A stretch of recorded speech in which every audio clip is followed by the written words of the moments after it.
where he was able to put the team on his back. Yeah, he was fantastic tonight, especially in the fourth quarter, especially late. Wolves ended up outscoring the Lakers by 10 in the fourth quarter. They haven't closed all that well at times this season, so that was a little bit of an anomaly, and it really was Anthony Edwards taking over, where he goes for 29, 8, and 8. He makes 5 of his 10 three-pointers, made the most three-pointers in the NBA this season, really has improved there. But he also made a great defensive play late in that game, Hakeem, where Rui Hachimura went to the hole, and Anthony Edwards denied him. So he was fantastic at both ends of the floor, and that's really what you want to see from this guy who's everybody's talking about. We've discussed it on the Beyond the Arc pod about who's the next face of the NBA after LeBron and Steph and KD move on. And obviously, Wemby is first in line there, but Anthony Edwards is not far behind, and you saw why tonight. They got a supreme effort, the Lakers did, from LeBron, and Anthony Edwards said, hey, we played together in the Olympics. I hate to do this to you, but it's going to be my night. Yeah, and he has said that he doesn't want to be the face of the NBA. He wants Wembanyama to have that. He said that's his thing. He can be the face of the league. I'm good, as he tries to chase NBA championships. And, of course, they don't have Karl Anthony Towns anymore, so he's making more threes, attempting more threes now. You saw Julius Randle getting some buckets in this game. Jaden McDaniels, though, goes for 30. And John, this is another situation here where we talked about Gary Trent Jr. for Milwaukee. Jaden McDaniels goes for 30, and 24 of them are in the paint. The most paint points by a player in T-Wolves history in the playoffs.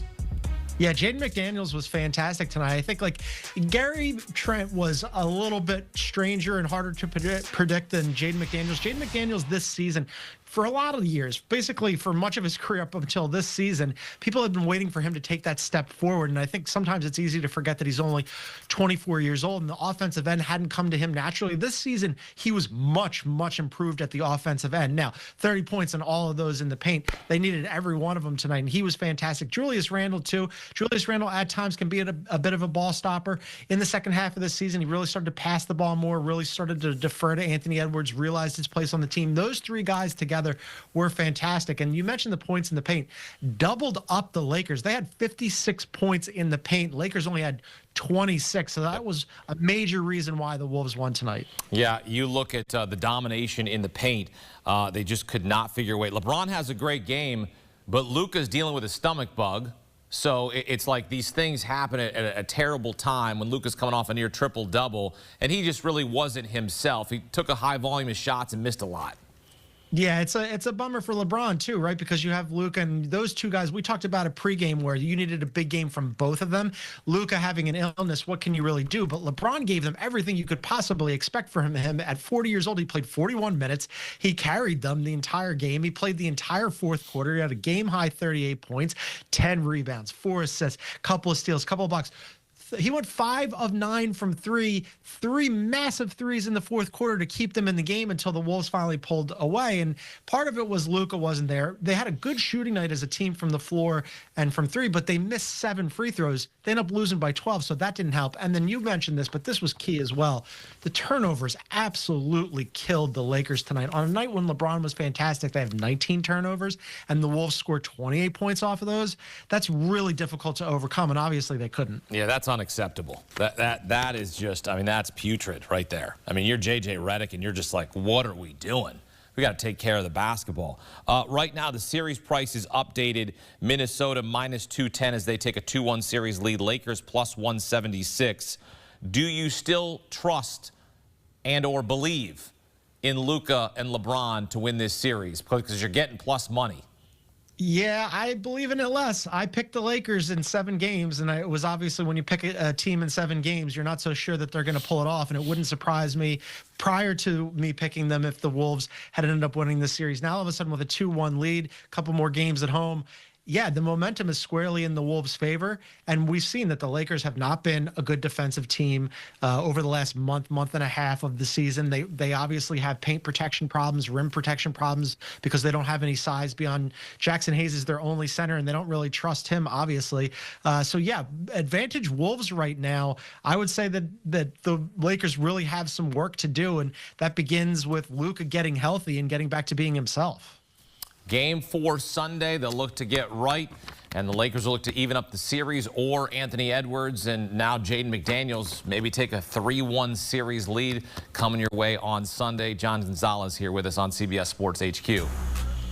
We've got 4 playoff games on Saturday, starting with the Cavs and Heat. Cleveland up 2-0 there, followed by the 1 seed in the West, the Thunder, going for a sweep of the Grizzlies. Ja Morant doubtful, injured his hip in Game 3. Game 4 between the Nuggets and Clippers. LA up 2-1 in that series. The nightcap takes us to San Francisco, tied at 1 game apiece. Jimmy Butler, listed as questionable, suffered a deep glute muscle contusion after taking a hard fall in Game 2. Steve Kerr said he's, quote, relatively optimistic Butler will. And really, it was a tale of 2 halves. Boston loves to shoot the 3, just 9 of 27 from beyond the arc, and they lose Game 3 as the Orlando Magic get back into this series. Franz Wagner and Paolo Banchero combining for 61 in the win. As I mentioned, a tale of 2 halves for Boston. They were up by 10 at the break, and they scored just 34 points in the second half. That Magic defense, it's not just magic, it's hard work, grit, determination, holding the Celtics just 31% from the floor. And it was really that third quarter was the difference for the Magic in this game, able to hold Boston to just 11 points in that third quarter. And not going to get it done. The defending NBA champions got to figure some things out, clean some things up. Game 4 back in Orlando on Sunday.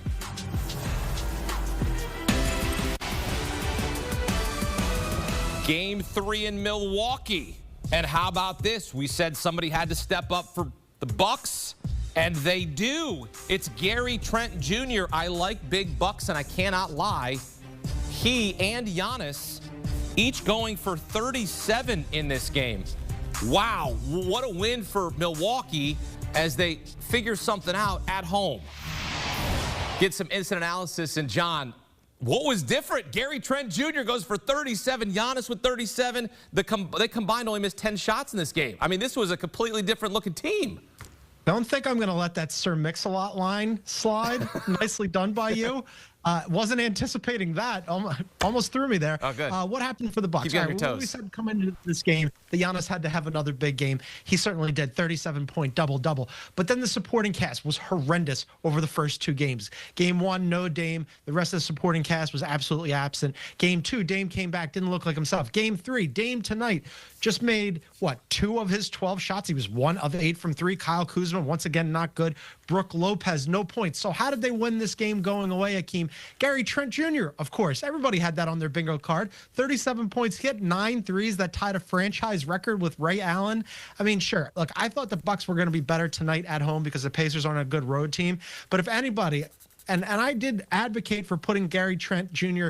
into the starting lineup and giving him more minutes. But if anybody thought they were going to get that kind of effort, even Gary Trent Jr. would tell you that they were lying. Yeah, I mean, what got into Gary Trent Jr.? Because, as you mentioned, they make a lineup change. Taurean Prince was in there, and